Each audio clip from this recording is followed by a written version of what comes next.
adversaries in the world, the People's Republic of China. This is delusional, and it represents everything that's wrong with this administration on how they attack our energy resources. They attack our natural resources. They don't want us to be able to take advantage of the things we've been blessed with, and they want to make us dependent on our adversaries and strengthen our adversaries. This must stop. We need to protect the American people.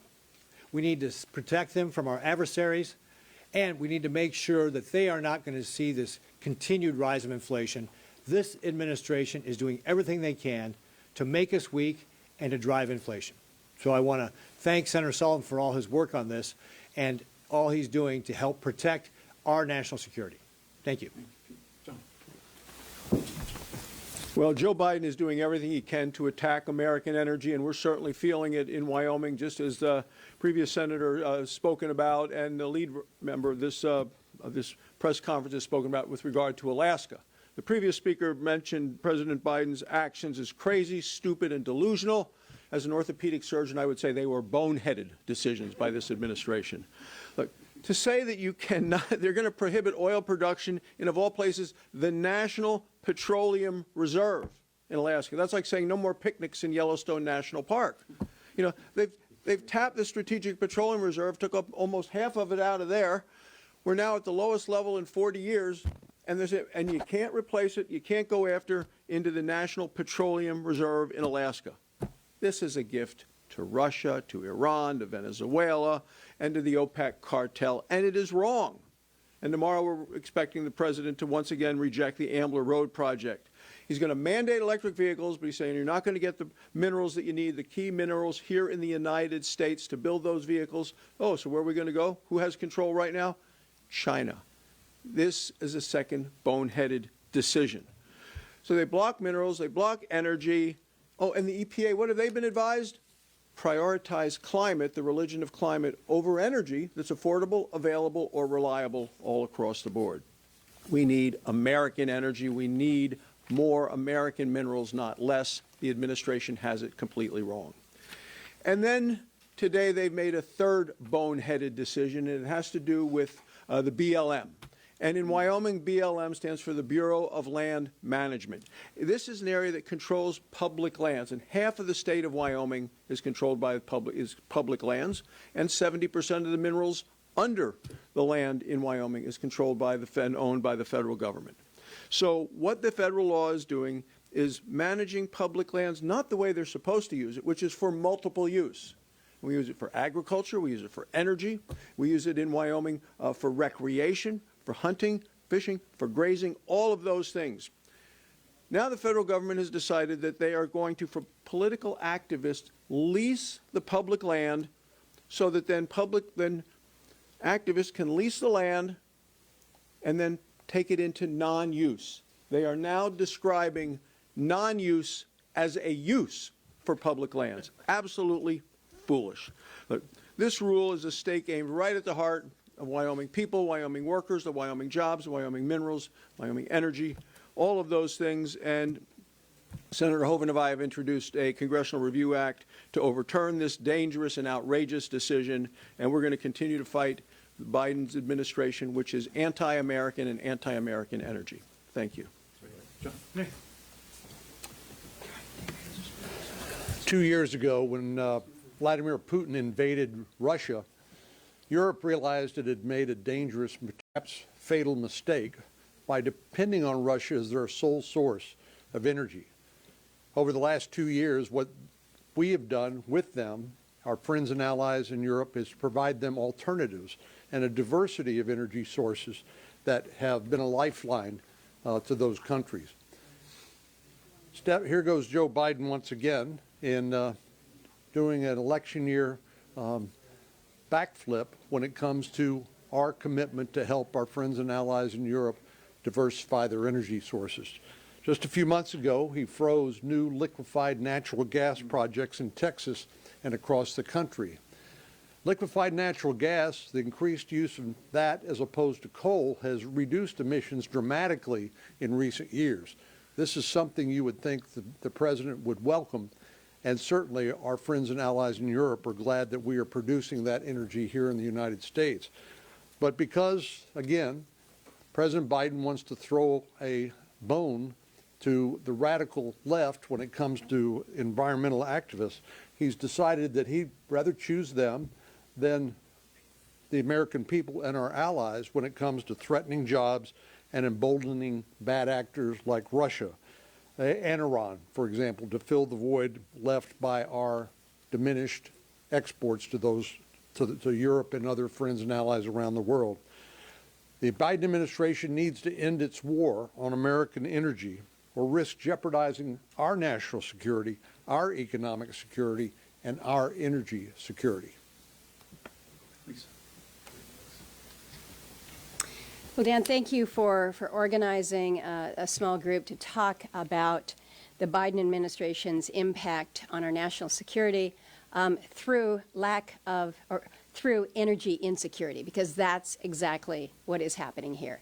And his tool for the moment is through Alaska, to basically suggest that we should be getting our oil from Iran, from Venezuela, that we should be getting our critical minerals from just about any place other than Alaska.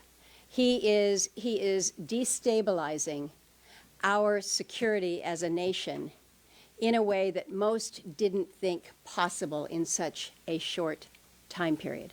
But that's what we're seeing happen. Yesterday on Capitol Hill, we had the first inaugural Alaska Resources Day. We had industry leaders from across the spectrum, everything from oil and gas to mining to tourism. I would say that we had timber represented, but this administration has chased off that industry in our state as well. But it was supposed to be a day where we were going to be celebrating and recognizing the great contributions that resources have brought to a resource-rich state like Alaska. And instead, we woke up to news that tomorrow was going to be another day at the office for the Biden administration where we basically lock up Alaska, tighter than ever before.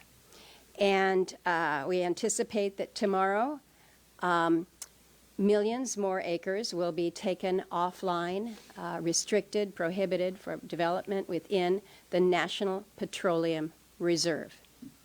The National Petroleum Reserve, an area designated by the federal government decades ago for what?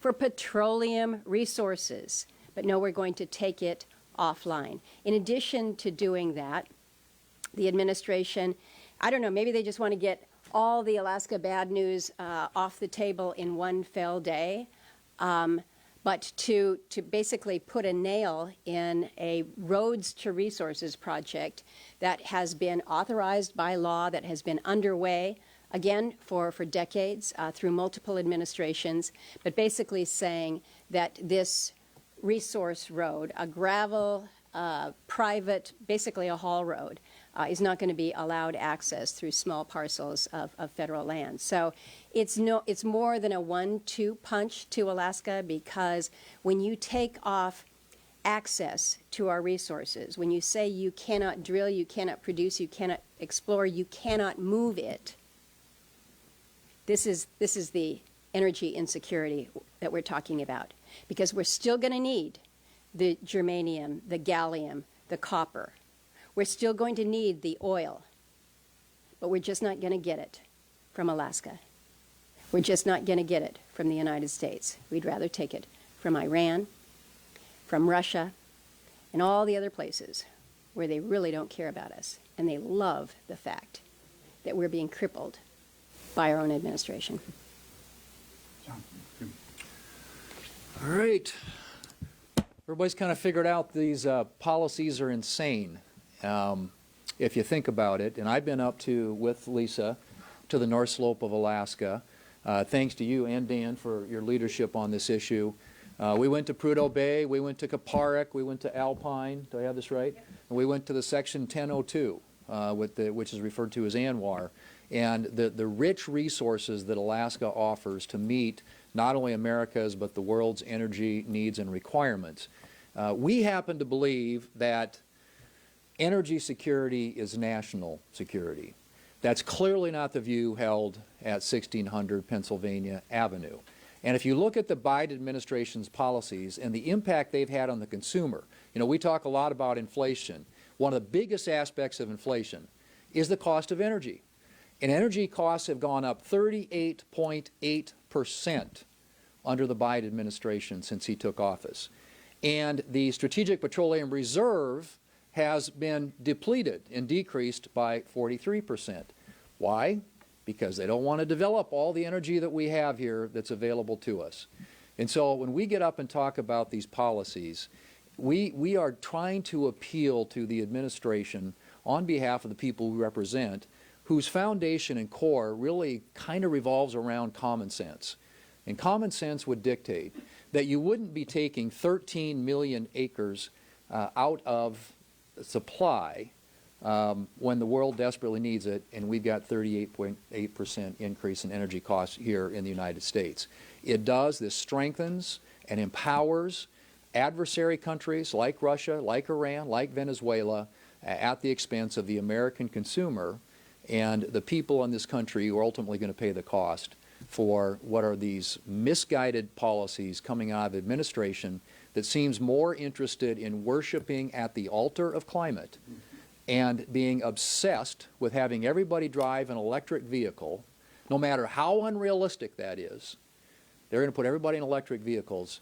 That is the Biden administration's energy policy. It is not energy security. It is certainly not national security.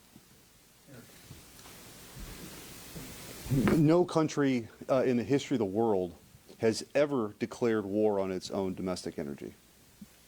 This is a unique time that we live in. Countries literally since the beginning of time have gone to war for natural resources. The irony is we have all the natural resources we will ever need, not just for us, but for the world, under our feet. But this administration is hell-bent, again, at doing great damage to that incredible opportunity for the American people. Meanwhile, China, as we've drained now our strategic petroleum reserve to almost historic levels, China bought a lot of those, by the way, they have historically high levels in their strategic petroleum reserve. We are at a dangerous time where permitting has been cut off for LNG, our strategic petroleum reserve as it is at historically low levels, and this administration, again, their answer to every question is sacrifice. We want the American people to sacrifice more. It's a war on the middle class.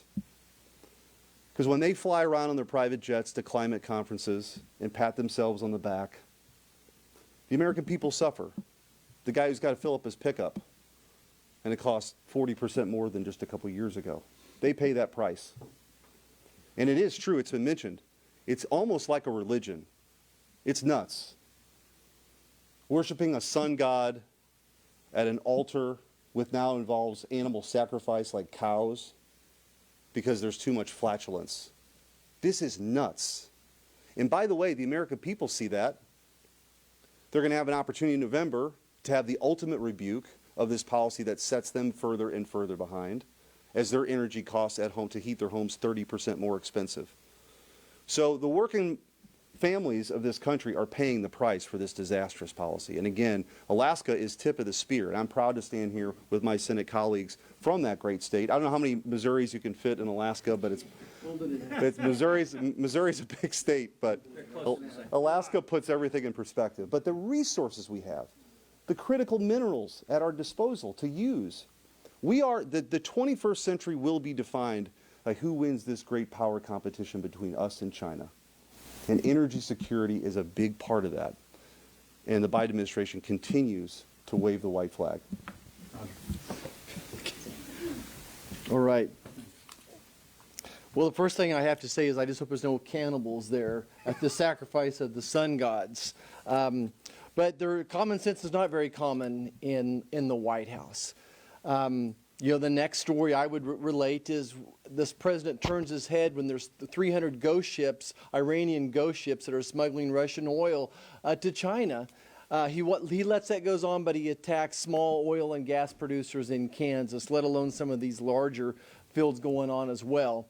it must be National Fly-In Week, but certainly we're turning 20 or 30 groups at a time through our office. They want to talk about inflation and interest rates, and I explained to them that no, interest rates aren't coming down in the near future when you have a government that's printing money, that's going to spend $7 trillion, take in $5 trillion, spend $1 trillion on interest. I don't see interest rates are going down yet, and they get it. And then they talk, well, what about energy prices? Goodness, we're paying 50% more for gas prices today at the pump than we were several years ago. Our utilities at our home up a third. You know, what can you do about that? And I explained to them next, look, this president has attacked American energy, a war. I think a war is an accurate term now, that there is a war in American energy and American agriculture since the day he took office. They do this through the permitting process, through the regulatory process. Now we're coming up with another new methane regulation that's going to impact the small oil and gas producers. So each one of our states are impacted this in one way or another. And at the end of the day, it's hurting hardworking Americans that carry their lunch pail to work. I don't get it. I don't know why this president hates middle class, but he does. And we're seeing it with the prices of groceries, the prices of gasoline every day as well.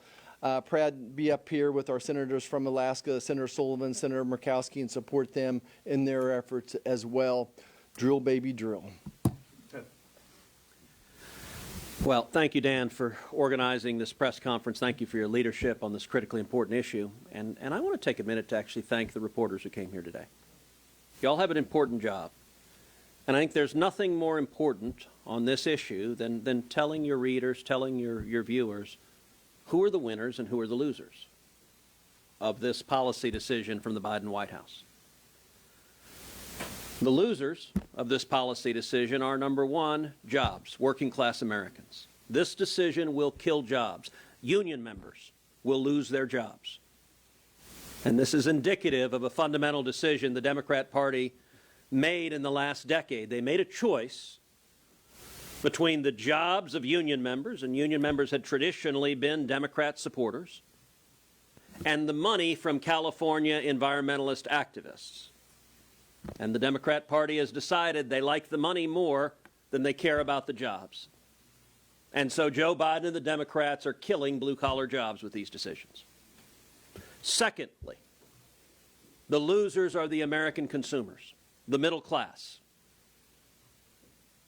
Every mom who goes to fill up her truck or her minivan and sees the price of gasoline has skyrocketed under Joe Biden is losing. And understand, that's not an unintended side effect. Joe Biden promised when he was running he would shut down oil and gas drilling if he was elected president. It's one of the very few campaign promises he's kept.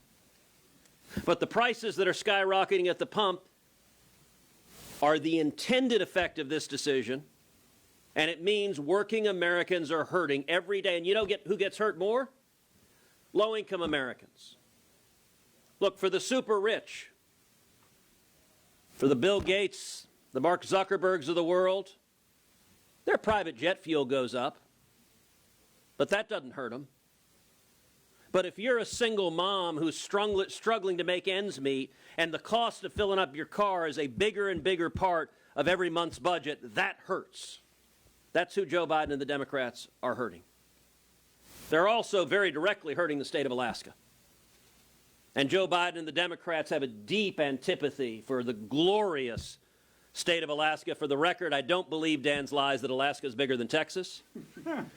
But it is nonetheless a wonderful, wonderful state. And who are the winners here? Well, the number one winner here is China.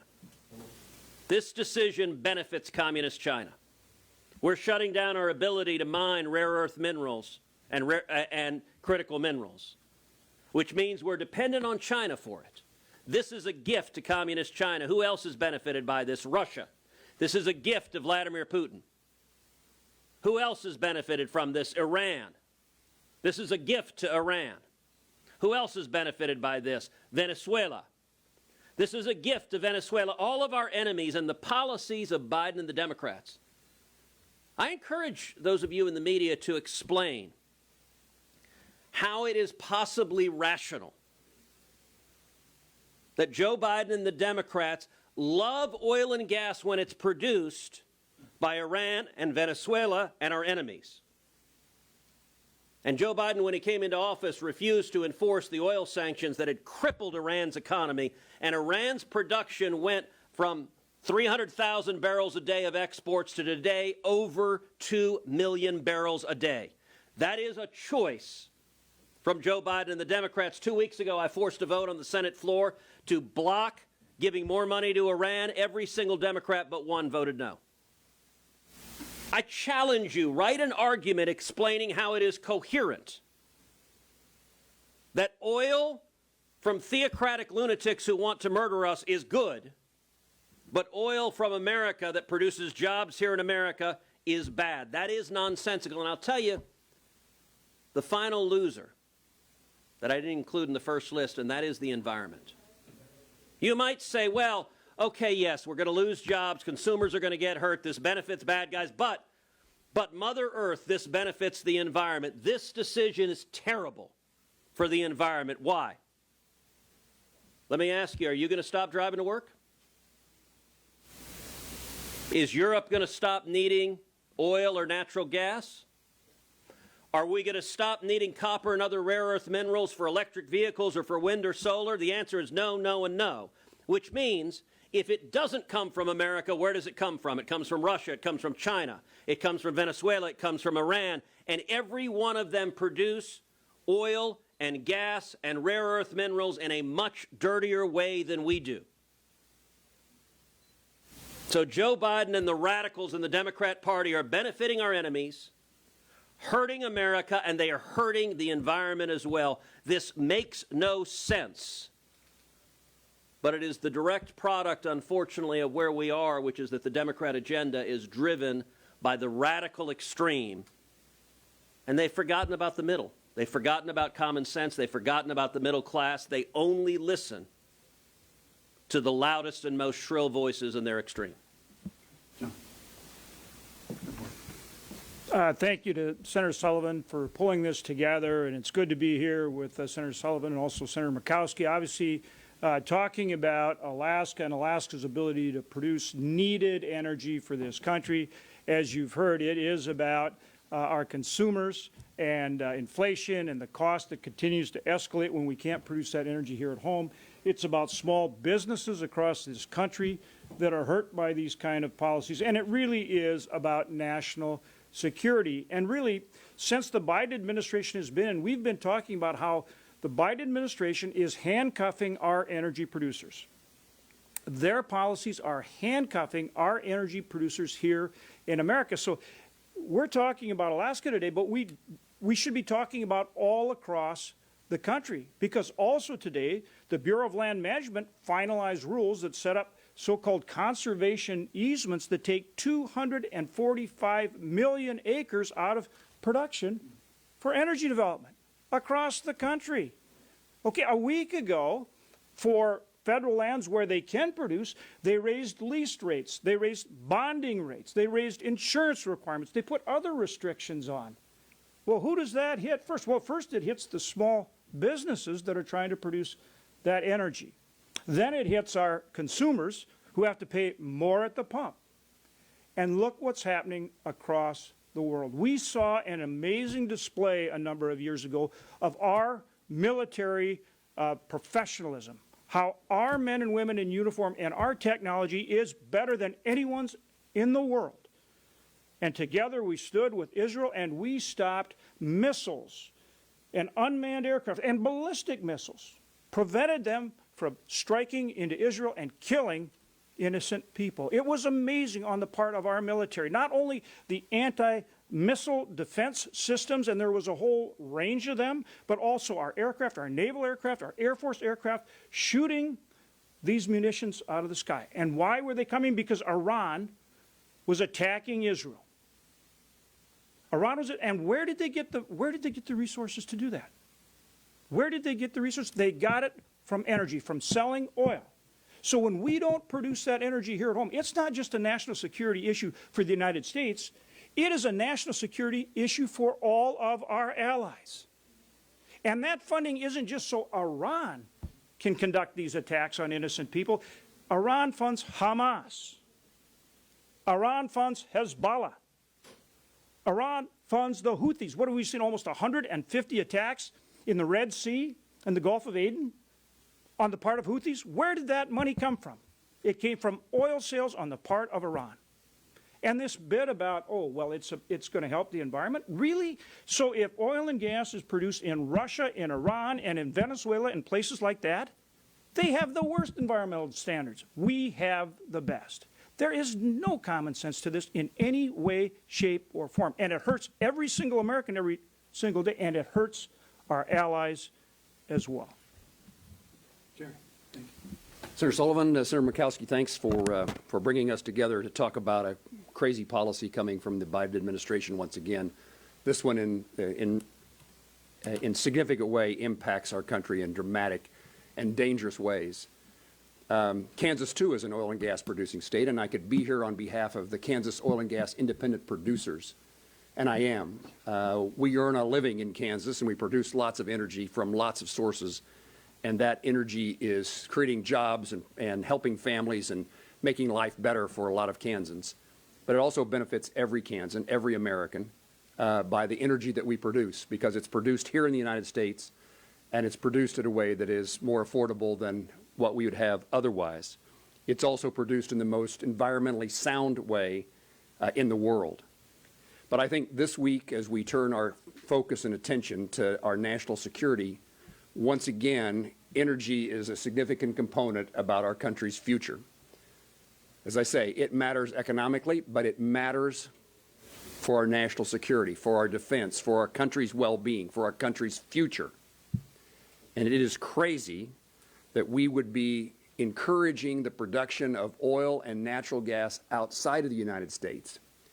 It is a terrible decision by the administration to pause on the export of liquefied natural gas. Our allies and friends need the sources that the United States can provide. We can be, we should be the energy leader of the world. But if you focus on national security, Iran is the largest exporter of terrorism in the world. How do they afford to be that? They afford to be that by producing and selling oil. Iran's economy is dependent, 70% of its economy is dependent upon the production and sale of oil exports. Congress has passed law after law, and I read and heard, and the administration, the Biden administration, were going to impose more sanctions on Iran as a result of what happened over the weekend. But the reality is this administration fails to enforce the sanctions that are in place. Bipartisanly, we have put in place sanctions against Iran time and time again, and yet, since the Biden administration took office, Iranian oil exports have increased at alarming rates. Iranian oil production is at a 5-year high, exporting 1.8 million barrels of oil a day. Iran sells 90% of its oil to China at discounted rates, freeing up money, funds for China to seek their aggression in the South China Sea and around the world. Iran and Russia have become allies. As we work to find a path forward to support the Iranians in their defense of their nation, this administration is taking steps to make it easier for Russia to have the resources necessary to continue the fight. When we don't produce, the international price of oil increases and Russia gets more return. Again, we've placed sanctions on Russia, but we can see they've not been fully enforced. If you care about America, if you care about the world, this administration wouldn't be doing the things that it's doing. And Americans ought to say, no, thank you, Mr. President. It's time for us to be and to remain that producer of our own energy sources and protect and serve our allies, and most importantly, not reward our enemies. Thank you. Thank you. Jerry. Yeah. Any questions? Just a wrap-up. Sanctioning Alaskans and Alaska, strengthening Iran, China, in a move tomorrow that as you heard from my colleagues, makes zero economic sense, zero national security sense, zero environmental sense, and zero job sense. So, yes, sir. Hey, Garrett Nelson, ENE News, Politico. Wanted to ask, what can or are Republicans in the Senate planning to do to counter this decision? Well, look, we're planning on doing a lot. These would be subject to a CRA, very likely.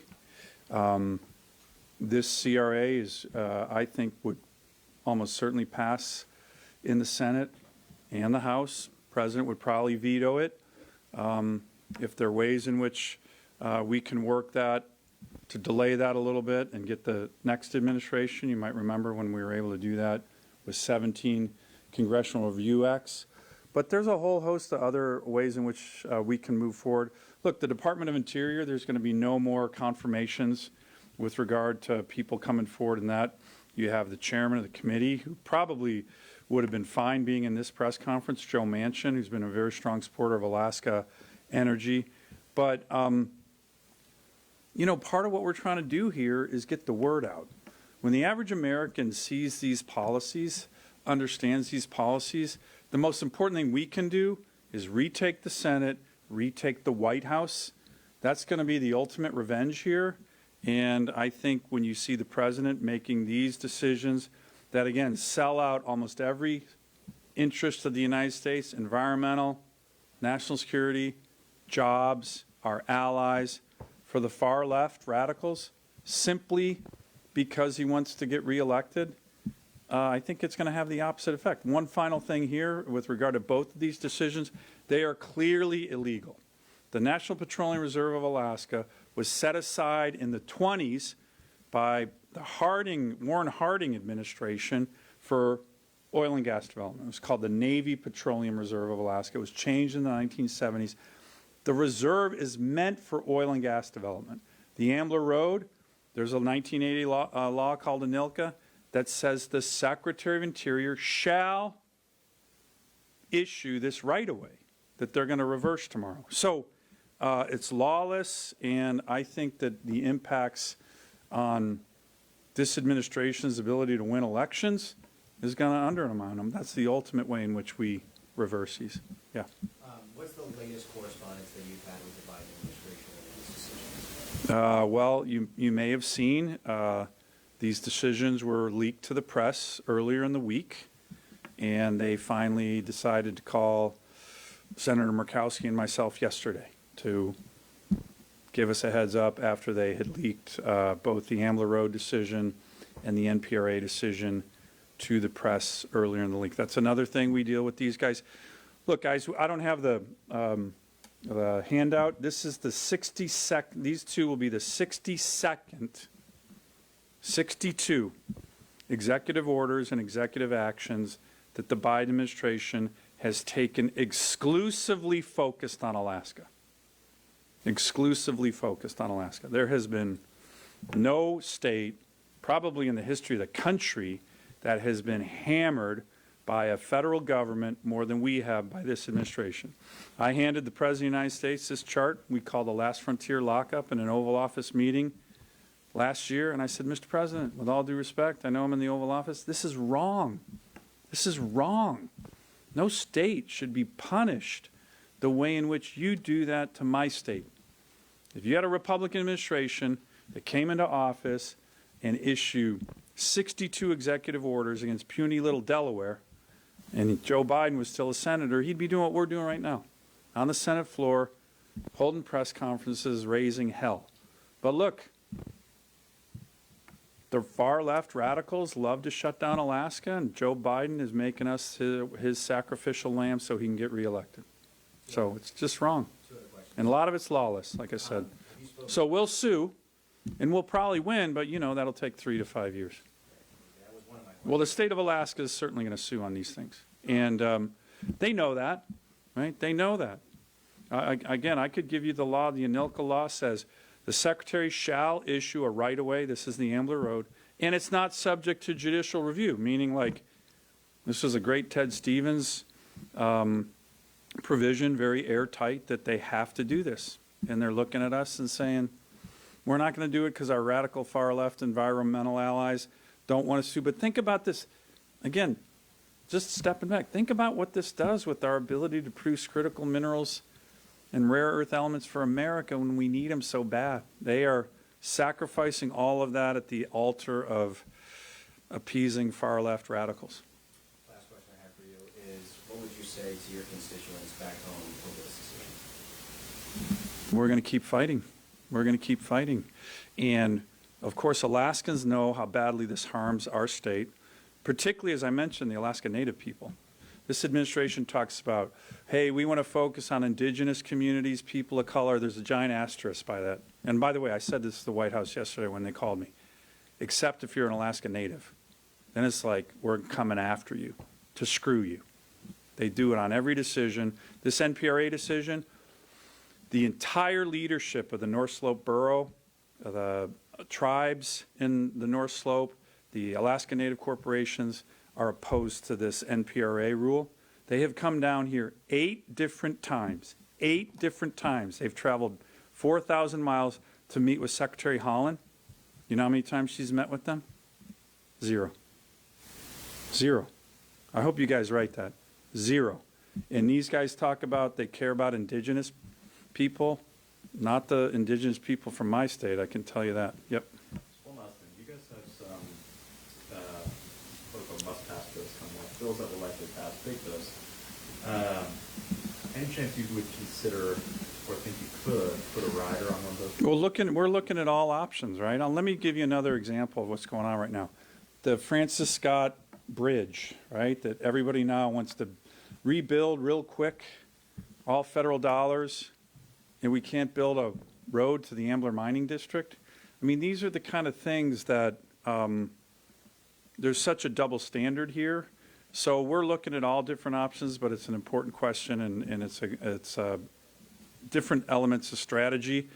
But again, elections have consequences, and we're hopeful that the best way to reverse these is to send Joe Biden packing and retake the Senate majority in the U.S. Senate. Thanks, guys. Appreciate it. Appreciate your interest. And if you want to come to the